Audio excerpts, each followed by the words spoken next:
शांता बूढ़ी और कांता बूढ़ी एक खाने के होटल की मालकिन हैं। ये होटल ही उनका आखिरी सहारा है, लेकिन मानो उनकी इच्छा के खिलाफ अब तक टिका है। होटल की छत या फर्नीचर कुछ भी अपनी असली जगह पर नहीं है। ओहो, अरे बूढ़ी, कब से यहाँ पे बैठा हूँ, खाना कब दोगी? अरे इससे तो अच्छा होता कि मैं रवि की दुकान पे चला जाता। अरे रवि की दुकान पर ज्यादा ग्राहक आते हैं, इसीलिए मैं यहाँ आया, और तुमने यहाँ पे वही नाटक शुरू कर दिया। कब से बैठा हूँ मैं, 1 घंटे से। अरे हरेंद्र, अरे भाई तुम ऐसा क्यों बोल रहे हो? अब भाई बूढ़ियां तो अपनी पूरी कोशिश कर रही हैं ना। देखो चारों तरफ तूफान और बारिश है, इस वजह से वो भी ठीक से काम नहीं कर पा रही हैं, समझो। ओहो, तो आप ही बताइए बाबू, मैं और कितनी देर तक बैठूं?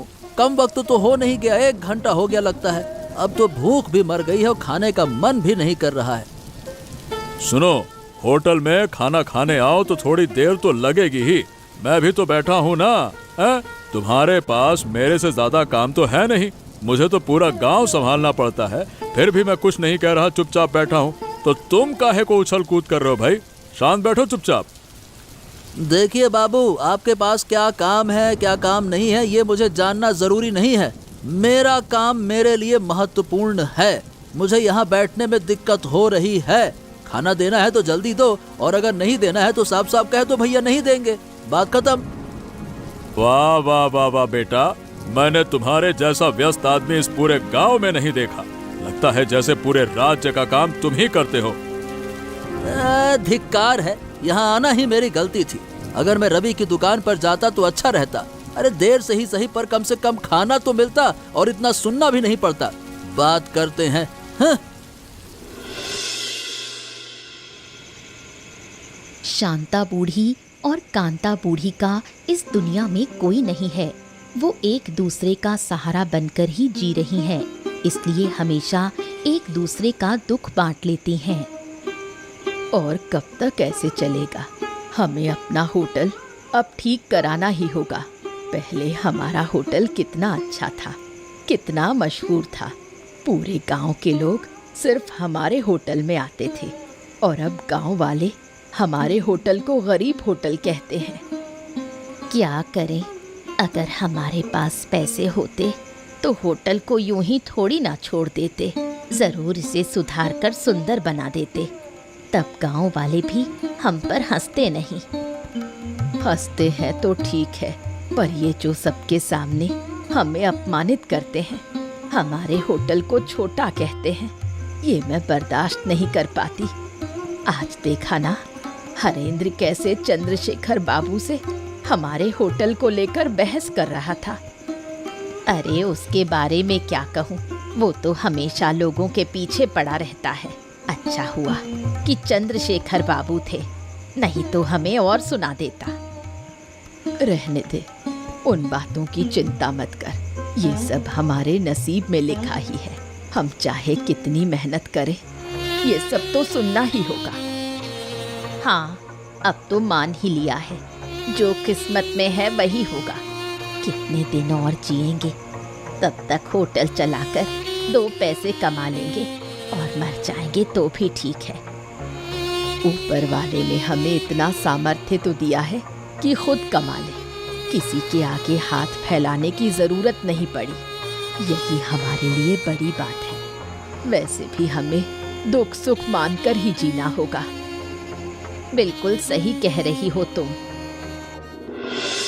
दूसरी तरफ चंद्रशेखर बाबू का सहायक था रवि।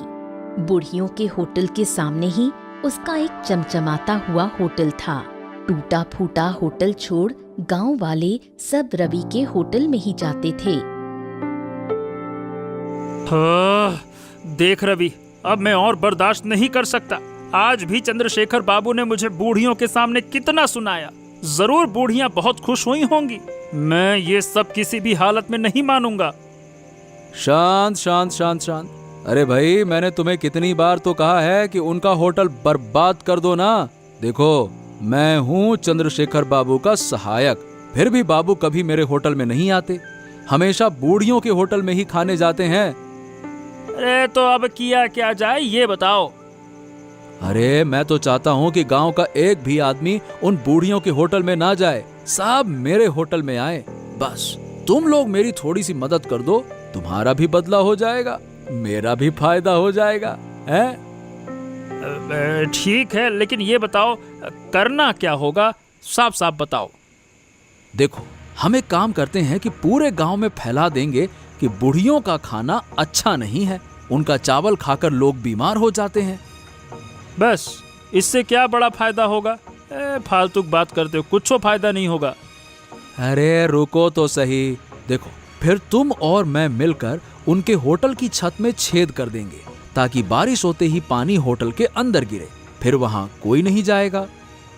हाँ, ये सही उपाय है। अभी जितने छेद हैं उससे और ज्यादा कर पाए तो बस समझो मजा ही आ जाएगा। हाँ, लेकिन रुको, इसी के साथ ही और भी उपाय है मेरे पास। जब वो चावल खरीद कर जाएंगे तो हम चोरी छुपे उस चावल में नकली पत्थर मिला देंगे, फिर गांव के लोग छी छी छी करेंगे और सब मेरे होटल की तरफ खींचे चले आएंगे। क्या कहते हो? उपाय तो तुम्हारा एकदम जबरदस्त है। ठीक है, तो काम शुरू कर देते हैं। अब और सहा नहीं जाता, मैं तो बदला लेकर रहूंगा। बात करती हैं बुढ़िया। अरे मत पूछो, इन बूढ़ियों का खाना तो दिन ब दिन खराब होता जा रहा है। सुना है गांव के लोग कहते हैं कि उनका चावल खाने से पेट खराब हो जाता है। और नहीं तो क्या, अरे भैया उनकी दाल इतनी पतली होती है कि जैसे आसमान में छुरी मारो तो जैसे बारिश की बूंदें गिरती हो। समझ ही नहीं आता कि कौन सा पानी है और कौन सा दाल है। बिल्कुल सही कहा तूने, मैं भी यही कहने वाला था। और सुन, उस दिन उनका बना एक रोटी मैं ले आया, कुत्ते को दिया तो कुत्ता रोटी खाकर सीधे दांत के डॉक्टर के पास चला गया। अरे ये क्या कह रहा है तू? वाह भाई वाह, मजा आ गया। कुत्ता गया दांतों के डॉक्टर के पास, डॉक्टर ने क्या कुत्ते को दूसरा दांत लगा दिया क्या? अरे कैसे लगाएगा, किसी और कुत्ते का दांत तो गिरा ही नहीं कि उसको इस कुत्ते के दांत की जगह फिट कर दे। वाह रे वाह भाई। अरे हंसा हंसा के मेरा पेट दुखा दिया तूने। चलो, इससे अच्छा तो भाई रवि के होटल चले। बूढ़ियों के होटल में अब मन नहीं करता जाने का, खाना दिन ब दिन खराब होता जा रहा है। अरे नहीं रे, नहीं नहीं नहीं, ऐसा नहीं है। मैं तो बस तुझसे मजाक कर रहा था। रवि के खाने से कहीं ज्यादा बेहतर है दोनों बुढ़ियों का खाना। गांव वाले बिना वजह उनका नाम बदनाम करते हैं, फालतू की बातें करते हैं। मैं तो बस तुझे ऐसे ही सुना रहा था, हंसी ठट्टा। हाँ, और अब वो बूढ़ियां बूढ़ी भी तो हो गई हैं, उन्हें होटल चलाने में भी दिक्कत होती है। ऊपर से सारा खाना बनाना, ग्राहक देखना सब अकेले करती हैं, तो थोड़ा बहुत गलती तो हो ही जाती है। वही तो, बिल्कुल सही कहा तूने। और अगर हम नहीं समझेंगे तो कौन समझेगा? इतने सालों से वो हमारी सेवा ही तो करती आई हैं। बिल्कुल सही कहा। अब भाई हम तो बूढ़ियों के होटल ही जाएंगे भाई, यही सही है।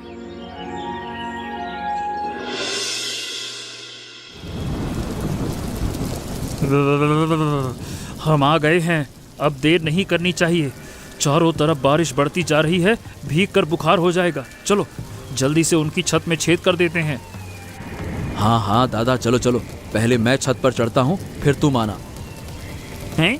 अरे मुझे क्या चढ़ना है इस छत पर? मैं नहीं चढ़ पाऊंगा, मुझे बहुत डर लग रहा है। ऊपर से बारिश से छत बिल्कुल फिसलन भरी हो गई होगी। मैं चढ़ा तो सीधे नीचे धड़ाम से गिर जाऊंगा। अब देख भाई, तुझे आदत है, तू ये काम कर ले, मैं कोई और काम कर लेता हूँ। ओहो ठीक है दादा, ऐसा ही करो, फिर तो काम जल्दी निपट जाएगा। रुको मैं जाता हूँ।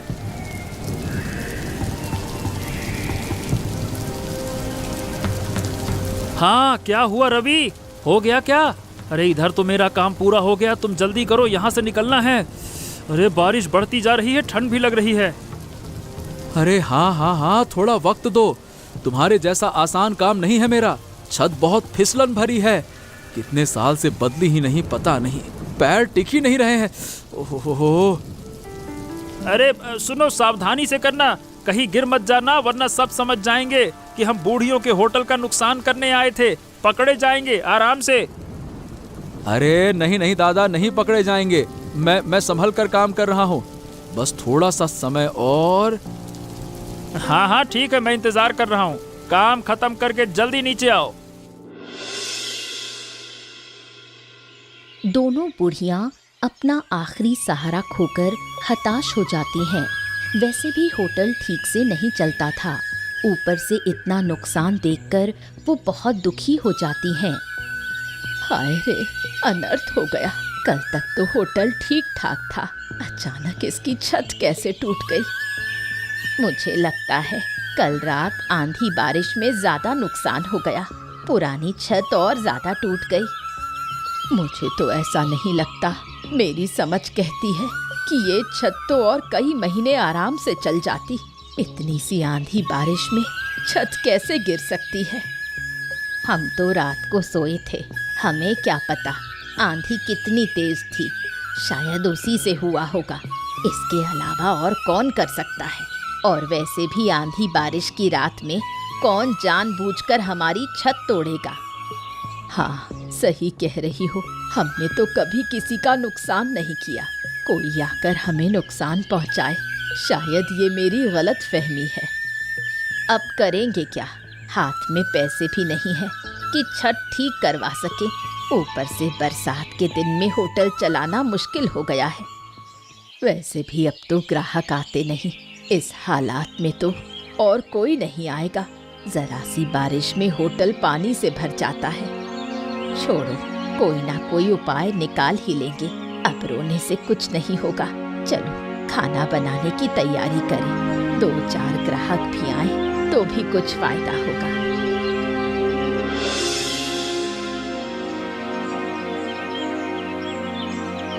ओ बूढ़ियों, कहाँ हो? अरे आओ भाई, खाना परोस दो, मैं आ गया हूँ। अभी तक खाना तैयार नहीं है क्या? बाबू, आप आ गए। हम तो कब से खाना बनाकर बैठे हैं। गांव का कोई भी आदमी हमारे होटल नहीं आया। आप क्यों आए बाबू? अरे आश्चर्य, क्यों नहीं आता मैं? होटल खोला है तो मैं क्यों ना आऊं, क्यों ना खाऊं? कितने सालों से मैं तुम्हारे होटल का ग्राहक हूं। अगर मैं भी ना आऊं तो कैसा लगेगा, हैं? बात वैसी नहीं है बाबू।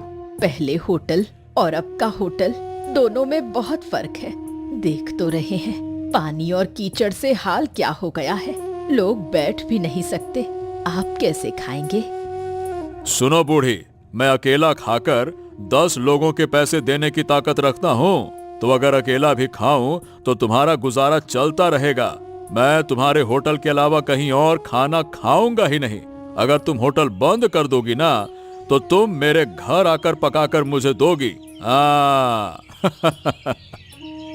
आपका बहुत बहुत धन्यवाद बाबू। हमने तो सोचा था होटल टूटते ही हमारी जिंदगी खत्म हो जाएगी। हाँ हाँ हाँ, चिंता ना करो, मैं हूँ ना। जब तक मैं हूँ तुम्हारा होटल मैं डूबने नहीं दूंगा। चलो मैं देखता हूँ कि क्या किया जा सकता है। जो भी करूँगा तुम्हारे भले के लिए करूँगा। आपकी बातों से हमें बहुत सहारा मिला। आप बैठिए, हम खाना लेकर आते हैं। लेकिन एक बात, आज आपसे पैसे नहीं लेंगे। अरे नहीं नहीं भाई, ऐसा मत कहो। आज तो तुम्हें कोई ग्राहक भी नहीं मिला, इसलिए मैं आज अकेला ही 10 लोगों के पैसे दूंगा। बस ठीक है। इसके बाद कुछ दिन बीत गए।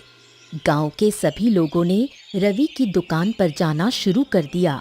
लेकिन रवि की दुकान का खाना खाकर गांव वाले लगातार बीमार होने लगे। गांव वाले न्याय के लिए पहुंचे चंद्रशेखर बाबू के पास। अरे बाबू, मेरा सौभाग्य कि मेरे इस व्यापार में पहली बार आप मेरी दुकान पर आए हैं। आइए ना बाबू, आइए आइए, बैठिए बैठिए बैठिए। मैं यहाँ ना बैठने आया हूँ और ना ही तेरे खाने को खाने आया हूँ। तेरे खिलाफ मेरे पास शिकायत आई है। गांव वालों ने तेरे खिलाफ न्याय मांगा है। तेरी वजह से गांव वाले बीमार पड़ रहे हैं। हैं? मेरी वजह से ये आप क्या कह रहे हैं बाबू? मैं सच कह रहा हूँ। गांव वाले गवाह हैं उन्होंने तेरी दुकान का खाना खाकर बीमारी पाई है। तू अपने खाने में क्या गड़बड़ कर रहा है रे? क्या बात कर रहे हैं बाबू? इतने सालों से व्यापार कर रहा हूँ, कभी गांव वालों ने मेरे खिलाफ कुछ भी बुरा कहा है क्या? नहीं कहा ना। मुझे पूरा यकीन है कि ये किसी की साजिश है या उन्होंने कुछ और खाया होगा जिससे गड़बड़ हुई होगी। मेरी दुकान के खाने से तो गड़बड़ हो ही नहीं सकती। ओ, अब ये सब बातें करके कोई फायदा नहीं है। मेरे पास शिकायत आई है तो मुझे न्याय करना ही होगा। अरे बाबू, शिकायत आई है तो कोई सबूत भी तो होना चाहिए ना। कोई सबूत नहीं है कि मेरे खाने के बाद ही गड़बड़ हुई है। हो सकता है कि किसी और के खाने से या किसी बीमारी से हुई हो गड़बड़। बेवजह मेरे खाने की बदनामी मत कीजिए बाबू। अच्छा, मतलब कि तुझे अब सबूत चाहिए, है ना? ठीक है, मैं तुझे सबूत लाकर दूंगा और फिर तेरी सजा तय होगी। हाँ तो ठीक है बाबू, मैं भी उसी के इंतजार में हूँ। जिस दिन आप सबूत लाएंगे उस दिन मैं आपके न्याय को मान लूंगा। जो सजा देंगे स्वीकार होगी। अच्छा बेटा, लेकिन एक बात, अगर तूने खाने में गड़बड़ की तो अभी से बंद कर दे, वरना तेरी बर्बादी के दिन शुरू हो जाएंगे। समझ गया ना?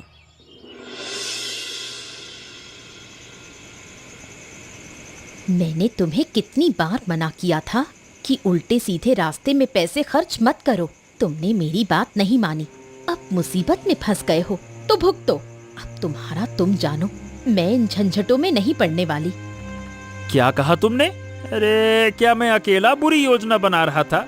तुमने मेरे साथ मिलकर योजना बनाई थी, तब तो कुछ ना बोली। अब मेरे साथ झगड़ने आ गई हो, हैं? चुप रहो तुम। मैं किसी योजना में नहीं थी। तुम लोगों ने खुद ही योजना बनाई, खुद ही काम किया। इतने सारे चावल में कंकड़ मिलाने के लिए कितने कंकड़ अलग से खरीदने पड़े? बताओ क्यों? रास्ते में पड़े हुए कंकड़ मिला देते। तुम पागल वागल हो गई हो क्या? सड़क पर पड़े कंकड़ मिलाते तो सब तुरंत समझ जाते। अभी जो हमने मिलाया है वो चावल में बिल्कुल घुल गया है, खाने वाले को पता ही नहीं चलेगा। तो फिर क्या? मुझे अब कुछ नहीं कहना। तुम्हें जैसे रहना है तुम वैसे रहो, मुझे जैसे रहना है मैं वैसे रहूंगी। तुम्हारे इन झगड़ों में मैं नहीं पड़ने वाली। कितने पैसे बर्बाद कर दिए। अब तो उधार वाले बार बार पैसे मांगने घर पर आ रहे हैं। असल में क्या है, 2-4 दिन समझा बुझा कर रखो। जैसे ही हाथ में पैसा आएगा सब कुछ चुका दूंगा ना भाई। हाथ में पैसा आएगा कैसे तुम्हारे? तुम कोई काम करते हो? दिन रात बस इधर उधर घूमते हो। तुम्हारे जैसे आदमी के साथ गृहस्थी चलाना अब बोझ बन गया है। अरे हाँ तो चली जाओ ना, जहाँ ठीक से गृहस्थी कर सको। मेरे पास रहने की जरूरत नहीं है, जाओ। जाऊंगी, जरूर जाऊंगी। वक्त आने पर चली जाऊंगी, तब समझोगे तुम।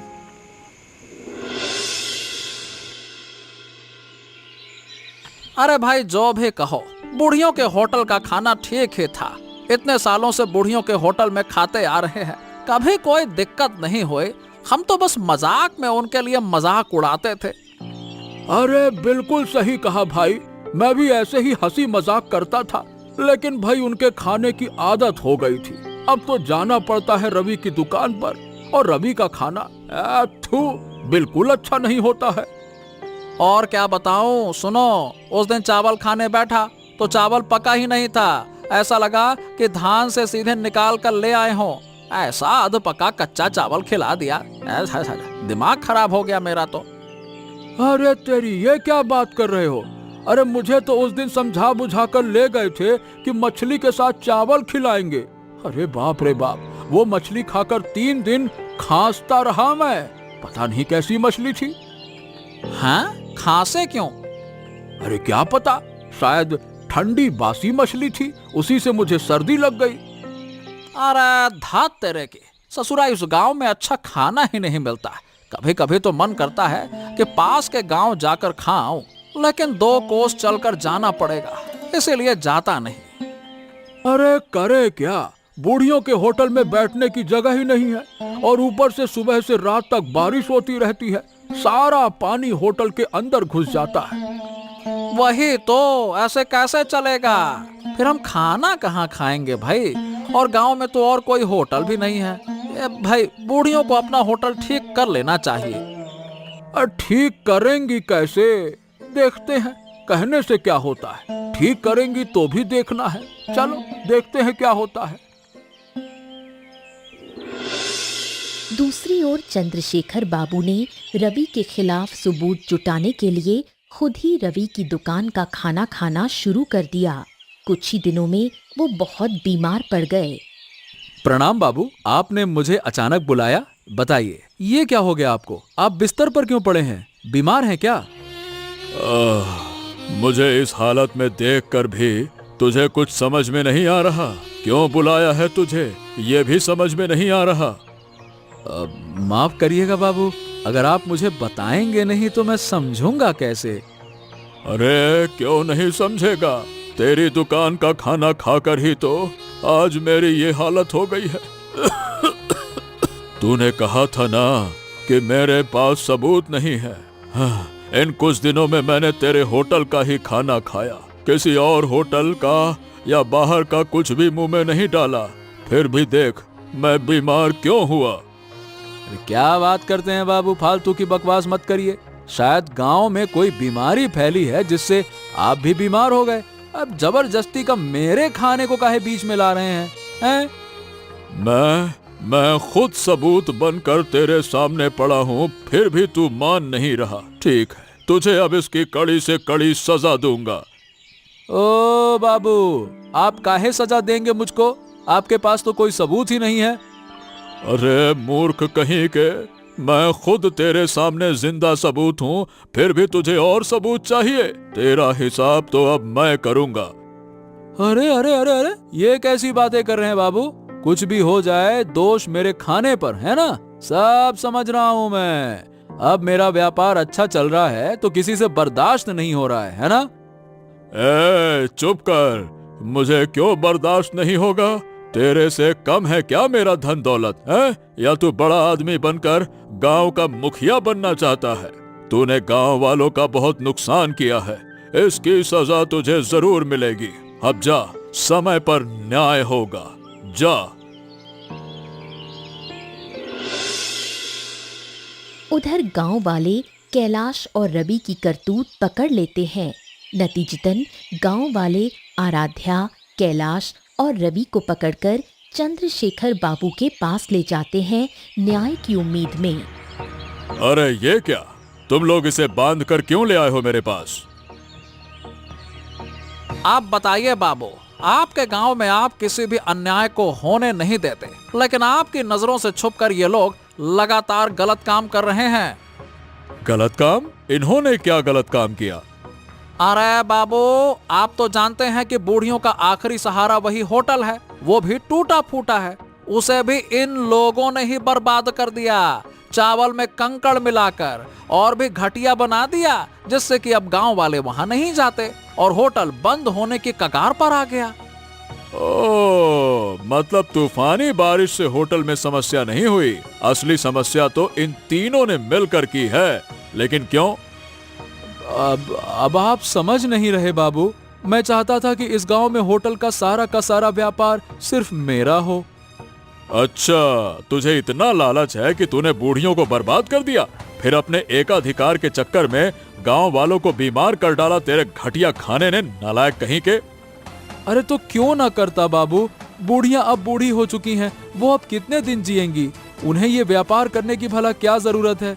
मेरी दुकान घाटे में जा रही थी और ये गांव वाले उसका खाना खाकर तारीफ करें, ये मुझसे बर्दाश्त नहीं हो रहा था।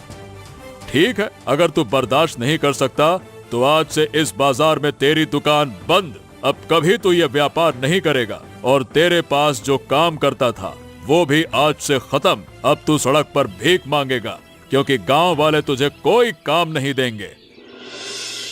आराध्या और कैलाश कर्जदारों के ताने और शर्म के कारण गांव छोड़कर चले जाते हैं।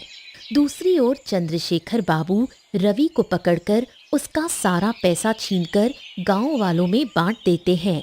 नतीजतन रवि को मजबूर होकर गांव-गांव भटककर भीख मांगनी पड़ती है। अरे रवि, ए भाई, तू भीख काहे मांग रहा है?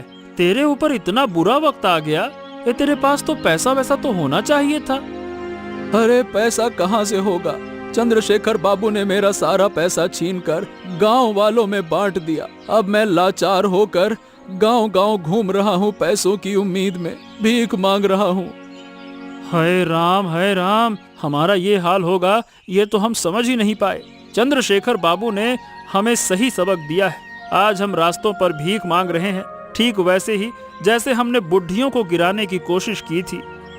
अच्छा ही हुआ, अब और लोगों का नुकसान मत करो। अब समझ में आया ना, दूसरों का नुकसान करने से अपना ही नुकसान होता है। मैंने तो तुम्हें पहले ही समझाया था।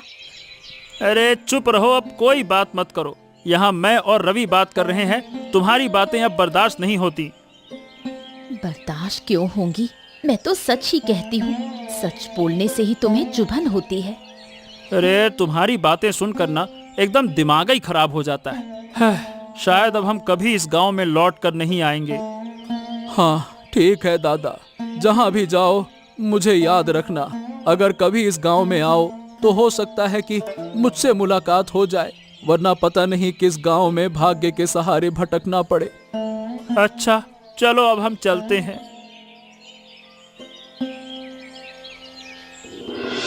अरे बाबू, आइए आइए, बहुत दिनों बाद आपको देखा।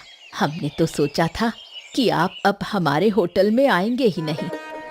अरे कैसे आता बूढ़ी, तुम्हें तो कुछ पता ही नहीं है। तुम्हारे होटल की छत गिराने के पीछे बारिश नहीं, कैलाश और रवि का हाथ था। मैंने सबूत निकालकर उन्हें सजा दी और तुम्हें वापस तुम्हारे होटल में लौटा लाया। क्या कह रहे हैं बाबू? हमने तो उनका कभी कुछ नहीं बिगाड़ा। बचपन से उन्हें देखकर बड़े हुए हैं और अब वही हमें नुकसान पहुंचाएंगे। अरे खैर वो सब छोड़ो। देखो भाई, बहुत भूख लग रही है और मैं आज नया मेहमान भी लेकर आया हूँ, इसीलिए अच्छा खाना बनाना, ठीक है? समझे? हाँ बाबू, समझ गई। आप दोनों बैठिए। कहाँ बिठाएं? बैठने की जगह नहीं है। अरे वाह वाह वाह वाह वाह वाह चंद्रशेखर बाबू, आपने बिल्कुल सही कहा था। आपने जो कहा था उससे भी 2 गुना मजा आया। बहुत दिनों से ऐसा खाना नहीं खाया था। सुना बूढ़ियों, तुम्हारे खाने की तारीफ हमारे मेहमान भी कर रहे हैं। ये मेहमान खाने की क्वालिटी अच्छी तरह से समझते हैं। बस आपको अच्छा लगा, यही हमारे लिए काफी है। यही हमें खुशी देता है। देख रहे हो दादा, ये होटल पहले बहुत मशहूर था, लेकिन धीरे धीरे हालात ऐसे हो गए कि अब ये होटल चलता ही नहीं है। अरे तो कोई बात नहीं, आप चिंता मत कीजिए। अब मैं आ गया हूँ, इस होटल को नए रूप में सजाकर ही जाऊंगा। बूढ़ियों का आखिरी सहारा फिर से उनके हाथ में लौटाऊंगा। अरे वाह, मैं भी लंबे समय से यही सोच रहा था, लेकिन कर नहीं पाया। अब आप मदद कर रहे हैं तो दोनों मिलकर मदद करेंगे। हाँ, मैं बिल्कुल तैयार हूँ, आप बस काम शुरू करवा दीजिए। आखिरकार चंद्रशेखर बाबू और मेहमान की मदद से दोनों बुढ़ियां अपने गरीब होटल की मरम्मत करती हैं। खुशी में वो पूरे गांव को न्योता देकर खिलाती हैं। हाँ, क्यों बूढ़ियों, अब तो खुश हो ना? बहुत खुश है बाबू। आपकी मदद से हमारा ये गरीब होटल फिर से खड़ा हो गया। अब हमें कोई चिंता नहीं। अब हम गांव के गरीब लोगों को भी मुफ्त में खाना खिलाएंगे। आज की खुशी के दिन हम पूरे गांव को मुफ्त में खिला रहे हैं। यानी आज हमारे होटल का सबको न्योता है। हाँ, अच्छा लगा कि आपके गांव आकर एक नेक काम कर दिया। बस अब आप सब मुझे आशीर्वाद देना। सब आपके कारण हुआ बाबू। जब भी आएंगे हमारे होटल में जरूर आना और खाना खाकर जाना। अरे जरूर जरूर जरूर, तुम्हारे हाथ का खाना भला कैसे भूल सकता हूँ। तुम्हारे हाथ का स्वाद आय हाय अलग है, एकदम अलग। क्या बूढ़ियों, अब होटल पाकर खुश तो हो ना? बिल्कुल खुश है बाबू। हमारा ये पुराना होटल जिंदगी भर गरीब होटल नाम से ही गांव में मशहूर रहेगा और गांव के जितने भी असहाय लोग हैं उनके लिए यहाँ का खाना हमेशा मुफ्त होगा, हर समय। अरे वाह वाह, तुमने अच्छा फैसला लिया। गांव के साथ रहने और सेवा करने के लिए तुम्हारा बहुत बहुत धन्यवाद। ऐसे ही मजेदार मजेदार किस्से देखने के लिए हमारे चैनल को सब्सक्राइब करना मत भूलिएगा।